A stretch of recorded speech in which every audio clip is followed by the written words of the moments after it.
Napanood po natin mismo, personal, ang nasabing pagsasalita at pagtatalumpati ni Senator Amy Marcos sa INC rally kagabi.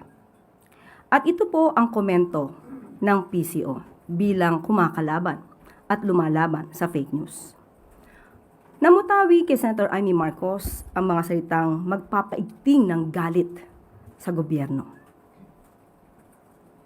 Ang paninira sa Pangulo at sa gobyernong ito.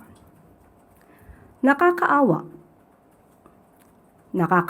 ang mga obstructionist na tulad ng isang senadora. Nagre-rely, gumagamit ng fake news para makapanira lamang at para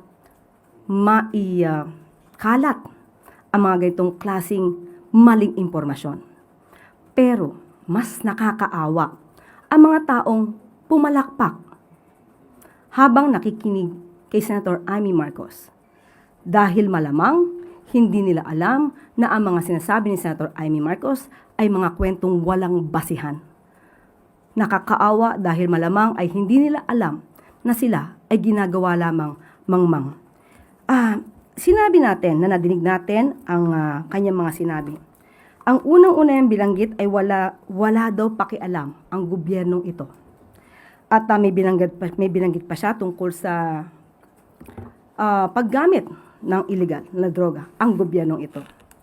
Pero ang tanong natin, ngayon ay sigasig ni Senator Amy Marcos na manira sa gobyerno. Samantalang 2019 siya ay senadora na. 2016 siya naman yata ay gobernador. At kilala naman niya ang dating Pangulong Duterte. Nalaman din naman niya na nang umamin ang dating Pangulong Duterte sa paggamit ng illegal na droga.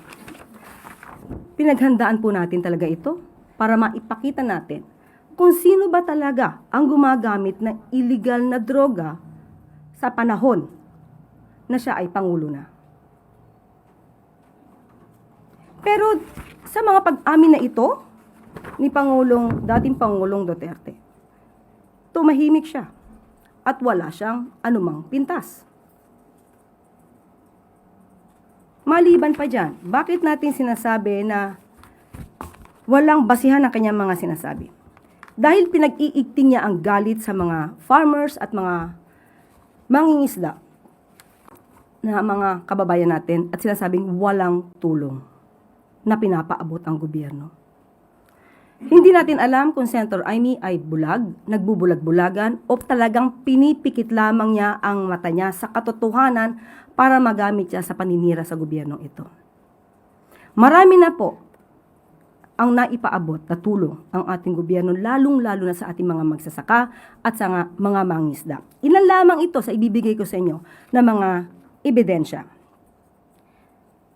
June 30, 2026, 186 Pangasinan fisherfolk received livelihood grants. Bago lamang po ito. So nakakataka kung bakit hindi po yata updated si Senator Amy Marcos sa mga pangyayari, sa mga programa ng gobyerno. At April 12, 2026, PBBM strengthens support for farmers and fisherfolk. So ano po ang kanyang basihan sa pagsasabing hindi tumutulong ang gobyerno sa mga magsasaka at sa mga mangingisda natin? At ito pa po, June 12, 2026, PBBM Food Assistance Program reaches 703 Camiguin farmers, fisherfolk. So, hindi po ba mas nakakaawa ang mga taong nakikinig sa kanya? Dahil kung hindi magkakaroon ng pagsusuri ang mga nakikinig, ay talagang mananatili silang mangmang sa katotohanan. At meron pa po siyang nasabi patungkol sa nagkukunwaring hindi nakikita ang sambuntong na ebidensya ang dose-dose ng testigo. Itong baha at flood control na lulunod sa atin lahat. 2019, naging senadora si Senator Amy Marcos. 2020, uulitin natin. umamin si dating Pangulong Duterte na marami siyang ghost projects.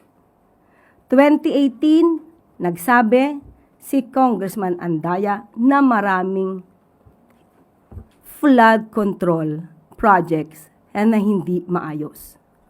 Nasaan siya? Nagpa-imbestiga ba siya? So, ang nakalamang, bakit nung panahon kaya ni dating Pangulong Duterte, siya ay nanahimik?